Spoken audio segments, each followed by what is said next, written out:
کہ ذکر میرا ہی وہ کرتا تھا صریحاً، لیکن میں جو پہنچا تو کہا خیر یہ مذکور نہ تھا. نہیں میں اس کی بات نہیں کر رہا تھا. چوتھا شعر ہے باوجود کہ پر و بال نہ تھے آدم کے.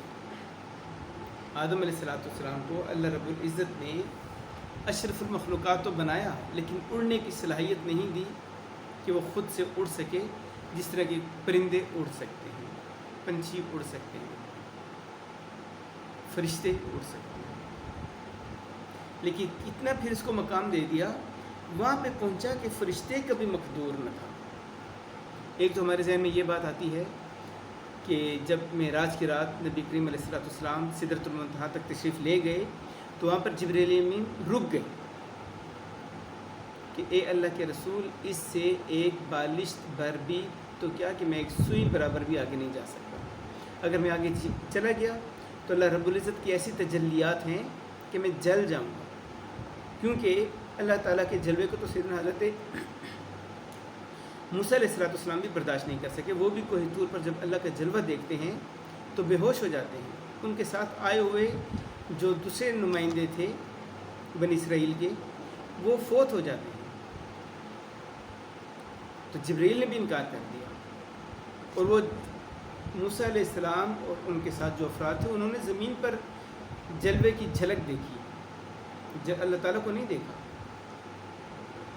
ایک چمک سی دیکھی. تو جبریل تو سدرۃ المنتہا پر آ کر رک گیا، لیکن نبی کریم علیہ السلام اس سے آگے تشریف لے گئے اور کعبہ قوسین اور ادنیٰ کے مقام پر پہنچ گئے کہ اللہ رب العزت کے سامنے بالمشافہ گفتگو فرمائی. قرآن کی آخری 2 آیتیں سورہ بقرہ کی لے لی وحی کے طور پر، اور باقی بھی ان کے درمیان گفتگو ہوئی، اور پھر آپ علیہ السلام واپس تشریف لے آئے. تو انسان کو یہ مقام ملا پر و بال کے بغیر. ایک یہ معنی ہو جاتے ہیں، اور دوسرے معنی یہ ہو جاتے ہیں کہ انسان جب اللہ تعالیٰ کی تابعداری کرتا ہے، اس کے احکامات پر چلتا ہے، تو اس کو وہ مقام مل جاتا ہے کہ وہ فرشتوں سے افضل بن جاتا ہے. اشرف المخلوقات کا مرتبہ اسے تبھی ملتا ہے کہ وہ اپنی خواہشات کو اللہ تعالیٰ کی خواہشات کے تابع کر دے اور اللہ تعالیٰ کا فرمان بردار بن جائے، شکر گزار بن جائے. تو پھر اس کا مقام فرشتوں سے بڑھ کر ہو جاتے ہیں. حالی نے کہا تھا نا کہ فرشتے سے بہتر ہے انسان بننا، مگر اس میں پڑتی ہے محنت زیادہ. تو یہ کچھ اس شعر میں بھی بتایا جا رہا ہے. مقدور مقدر ہونا، کسی چیز پر قدرت ہونا. اگلا شعر ہے پرورش غم کی تیرے یاں تئیں تو کی دیکھا تئیں تک، یعنی تیرے غم کو میں نے یہاں تک پالا، تیرے غم سے چھٹکارا حاصل نہیں کیا، تیرے غم سے دستبرداری اختیار نہیں کی، تیرے غم کو سینے سے لگائے رکھا. پرورش غم کی تیرے یہاں تئیں تو کی دیکھا. دیکھا سے مطلب تجھے معلوم ہے نا، تیرے تجربے میں آ چکا ہے، تو جان چکا ہے کوئی بھی داغ تھا سینے میں کہ ناسور نہ تھا. کہ سینے پر جتنے بھی محبت کے اور تیرے ظلموں کے داغ تھے وہ ناسور کی شکل اختیار کر گئے. وہ ایک بگڑا ہوا زخم بن گئے جس کا علاج ہی نہیں ہو سکتا. اور ناسور ایک ایسا زخم ہوتا ہے جو رستا رہتا ہے اور مسلسل تکلیف دیتا رہتا ہے. تو خواجہ میر درد کہتے ہیں کہ میں نے باوجود ہزار تکالیف کے تجھ سے تعلق قطع نہیں کیا، اور تیرے عشق کو، تیرے غم کو سینے سے لگائے رکھا، اور باقی ہر چیز سے روگردانی کر لی. لیکن یہ غم بھی مجھے اتنا عزیز ہے کہ اس غم کو بھی چھوڑنے کو جی نہیں چاہا. ایسے ہی ایک شعر ایک اور شاعر کا ہے کہ ہمیں شوق اذیت ہے وگرنہ اس زمانے میں، ہمیں شوق اذیت ہے وگرنہ اس زمانے میں تیری یادیں بھلانے کو بہت سامان رکھا ہے. اور ایک اور شاعر نے کہا یہ علم کا سودا، یہ کتابیں، یہ رسالے، یہ علم کا سودا، یہ کتابیں، یہ رسالے ایک شخص کی یادوں کو بھلانے کے لیے ہیں. سودا کا مطلب دیوانگی۔ چھٹا شعر ہے محتسب آج تو میں خانے میں تیرے ہاتھ ہوں۔ محتسب احتساب کرنے والا، برائی سے روکنے والا، جو سرکاری طور پر اس چیز پر اپوائنٹ کیا جاتا ہے کہ معاشرے سے برائیوں کو روکے جبراً، اور برائی سے نہ رکنے والے کے خلاف تادیبی کارروائی کرے، اس کو گرفتار کرے، اس کو سزا دلوائے۔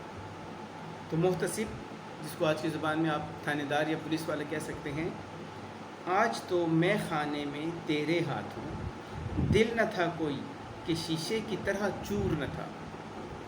شیشے کو جب پھینکا جاتا ہے تو وہ ٹوٹ جاتا ہے۔ محتسب میں خانے میں آیا اور شراب پینا بری بات، تو اس نے آ کر شراب کے برتن توڑے۔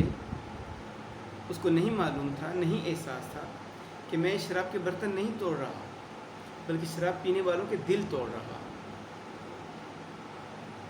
بظاہر اس نے بے جان برتن توڑے ہیں، لیکن در حقیقت اس نے دلوں کو توڑا ہے۔